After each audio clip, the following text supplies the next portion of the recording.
안녕하세요. 드라이브 트루 오래간만에 며칠 만에 남기는 것 같습니다. 연말을 보내고 이제 신년 연초를 21년도 보내게 됐고 바빠서 교회 사역 때문에 집에 못 갔다가 잠깐 본가에 가서 어머니 뵙고 다시 돌아가는 길입니다. 연초가 되니까 신년이 되니까 모든 것들이 다시 재배치되는 시즌인 것 같아요. 일단 제가 사역하는 고등부, 청년일부 이 두 부서도 새로운 신입생들이 그냥 고3 애들이 청년부로 이제 올라오는 그 텀이고 중등부 애들이 고등부로 올라오는 텀이고 그러다 보니까 이제 새로운 반을 다시 개편을 해야 되고 21년도에 어떤 사역 계획들을 다시 짜야 되고 또 새로 배치된 그 반 아이들, 그러니까 학년이 이제 바뀌는 거죠. 이 학년 아이들이 이제 학년이 바뀌면서 다시 한번 그 마음을 새롭게 이제 다 잡아주기 위해서 전화도 좀 시도하고 만나도 봐야 되고 이런 시즌에 있는 것 같아요. 근데 이제 문제는 코로나 때문에 쉽게 만나거나 하기가 좀 어려워요. 그래서 어쩔 수 없이 이제 전화를 하고 이렇게 전화 신방을 하려고 하는데 그동안 작년 2020년도 코로나 때문에 제대로 된 교제 활동이 교회 안에서 없었고 신앙의 어떤 훈련이나 이런 관계들이 형성되지 않다 보니까 더군다나 저 같은 경우는 작년 8월 달에 가장 코로나가 극심했을 때 그때 새로 부임해서 제가 맡은 그 고등부 아이들과의 그 관계도 제대로 형성되지 않은 상황에서 계속 비대면 예배가 진행됐고 영상으로 계속 일방적인 어떤 소통만 하다 보니까 아이들이 서먹서먹한 부분이 분명히 있는 것 같아요. 그래서 이번에 새로 이제 배치된 1학년, 고등학교 1학년, 2학년, 3학년 애들 3학년 아이들은 좀 그나마 좀 편해요. 많이 좀 그래도 관계가 있었고 근데 이제 1학년, 2학년 아이들, 저학년 아이들 같은 경우는 많이 어색하죠. 전화를 하는데 되게 퉁명스러워요. 이 녀석들이 시크해요. 뾰루퉁해 있습니다. 근데 이게 당연히 사역자로서 그런 친구들에게 전화해서 그래 올해는 더욱더 신앙생활 열심히 하고 교회도 잘 나오고 우리 함께 즐거운 믿음생활 잘 해보자 라고 이제 격려 차원에서 제가 전화를 하는 건데 되게 반갑지 않은 전화를 받은 것 같은 어떤 그런 뉘앙스를 풍기죠. 어릴 때니까 그럴 수 있습니다. 아무렴 그럴 수 있죠. 근데 가만히 이렇게 보면 참 이 복음을 전하고 영원권 예수 그리스도의 그 영원한 그 생명을 나누고 전하는 이 사역에 있어서 참 소극적으로 변할 때가 많아요.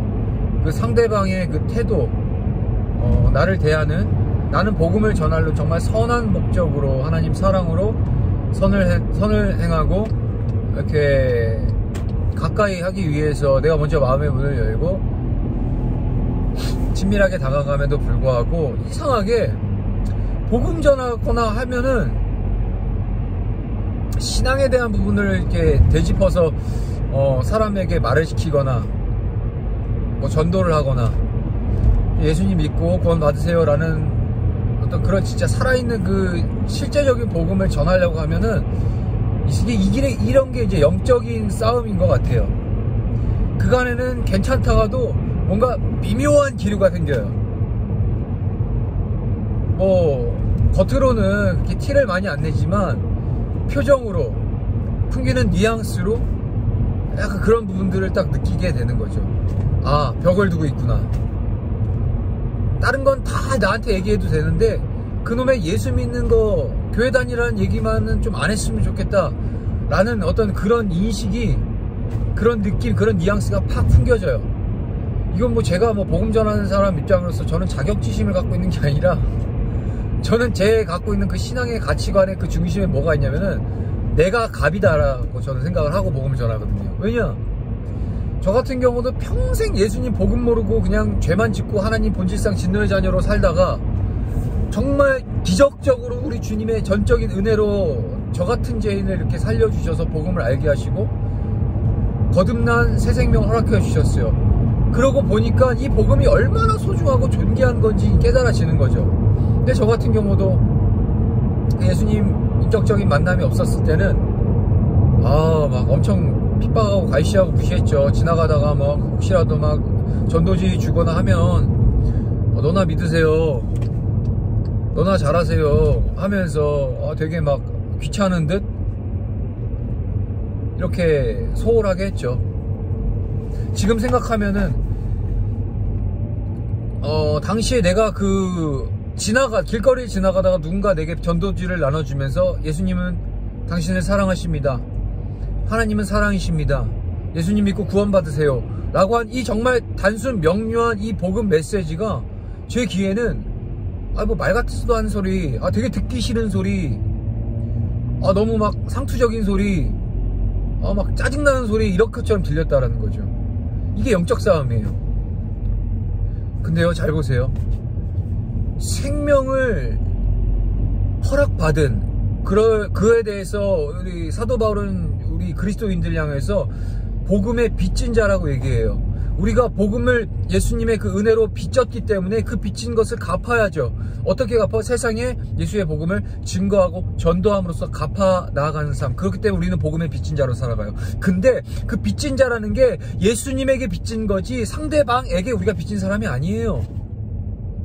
쉽게 얘기하면 복음을 가지고 그 생명의 복음을 정말 이 세상의 그 어떤 메시지도 바꿀 수 없는, 그 세상의 어떤 부귀영화로도 바꿀 수 없는 영원한 생명의 그 삶을 누릴 수 있는 그 복음의 능력을 내가 가졌기 때문에 그 복음을 전하고 나누는 거는 그 나누는 자, 내가 먼저 가진 자, 바로 제가 갑이 될 수 있는 거고, 그걸 들어야만 하는 자들은 을이 되는 거예요. 그들이 아쉬워야 되는 거고요. 정말 복음 없이 영원한 지옥불로 갈 수밖에 없는 그 자신의 인생을 철저히 가슴을 치며 애통해야 하며 안타까워해야 될 복음의 그 소망을 가지지 못한 이 세상 사람들이 갑이 아니라 을인 거예요. 근데 우리가 복음을 전하면 마치 자신들이 갑인 것 마냥, 우리가 보험 파는 것보다 더 힘들어요, 복음 전하는 게. 제가 드리고 싶은 말씀은, 구원을 받은 하나님의 자녀로서 십자가의 도가 멸망하는 자에게는 미련한 것일지 몰라도 구원을 받은 우리에게는 하나님의 능력이 되는 것이 바로 그 십자가의 도라고 성경 말씀이 증언하고 있어요. 우리 십자가 그 대속의 은혜를, 우리가 예수님의 대속의 은혜를 받았고 이제는 우리 자기 십자가를 지고 주님을 따르는 제자로 살아갈 때 하나님의 능력으로 우리 삶이 그 십자가의 능력으로 나타난다라는 거예요. 그 능력을 가지고 세상 가운데 복음을 전하고 전도하고 예수의 제자로 살아가는 거죠. 여러분들이 갑입니다. 제가 갑이고요. 세상 사람들, 영원히 예수 복음 없이 영원한 불구덩이에 빠져서 허우적대고 있어야 될 그 사람들에게 있어서 가장 필요한 그 복음을 증거할 전달자가 저와 여러분들이라는 거예요. 자존감을 가지세요. 복음의 능력, 그 십자가의 하나님 나라의 능력을 가진 자가 저와 여러분들입니다. 결국에 우리가 어찌저찌 하면서 우리가 할 수 있는 능력이 아니라 복음을 증거할 때 하나님께서 그 안에 능력으로 그 사람의 마음을 흔들어낼 것이고, 당장 우리 눈에는 그가 복음이랑 거절하는 것 같고 퉁명스러운 것 같고 마치 우리가 보험팔로 힘들게 정말 그 사람 설득시켜내는 것 같은, 내가 왜 이렇게까지 해야 되지? 내가 왜 이렇게 굽신거려야 되지? 내가 왜 이렇게 자존심 상해해야 되지? 라는 것처럼 어떻게 보면 정말 안타깝게 느껴질 수 있겠지만 여러분들이 갑입니다. 하나님의 능력, 주님이 반드시 언젠간 당신의 때 당신의 방법으로 일하실 것입니다. 2021년도 새해 여러분들 복음에 힘쓰세요. 다른 것들, 이 세상에 코로나가 어쩌니, 인류가 어쩌니, 저쩌니, 정치가 어쩌니, 이념이 어쩌니, 이런 거 물론 하지만 분명한 건 여러분들 복음의 빚진 자로서 복음을 증거해야 될 하나님 나라의 제자라는 사실, 그 정체성을 분명히 알고 기억하고 그렇게 살아가실 수 있는 2021년 될 수 있기를 간절히 소망하며 기도하겠습니다. 좋은 밤 되시고 승리하세요.